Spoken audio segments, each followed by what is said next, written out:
Hola, ¿qué tal? ¿Cómo están?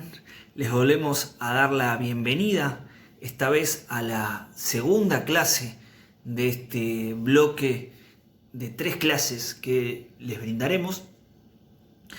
En esta segunda clase lo que haremos es seguir abordando el estudio de la Constitución Nacional, del resto de las constituciones, de los modelos de constituciones y además seguir profundizando en el desarrollo de los derechos.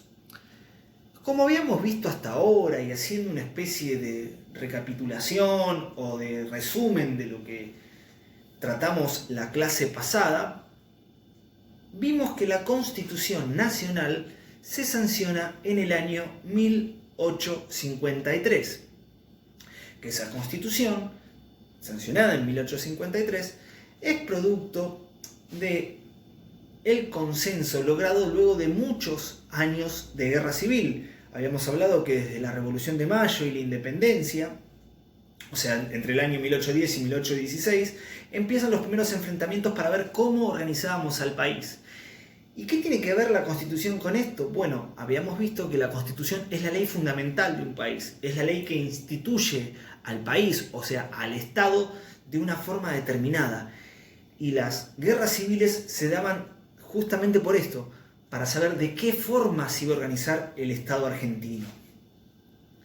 Estas idas y vueltas, estos enfrentamientos, estas diferencias, terminan zanjándose en el año 1853 y tienen su punto final en el año 1860, cuando Buenos Aires se adhiere a la Confederación Argentina, conformándose lo que es en la actualidad el Estado argentino y que se encuentra regido por esa Constitución que hablamos del año 1853.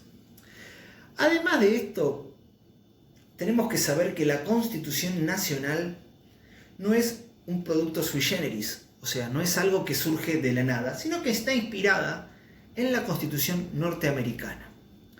La Constitución norteamericana es una constitución de corte liberal y esta inspiración de la Constitución argentina en la Constitución norteamericana de los Estados Unidos viene de el denominado padre de la Constitución Nacional, que es Alberdi.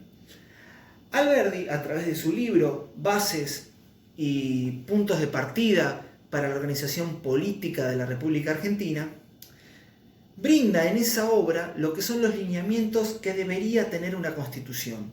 Básicamente la Constitución Argentina de 1853 sigue mucho las directivas de Alberdi, las cuales toman como referencia esa Constitución de los Estados Unidos.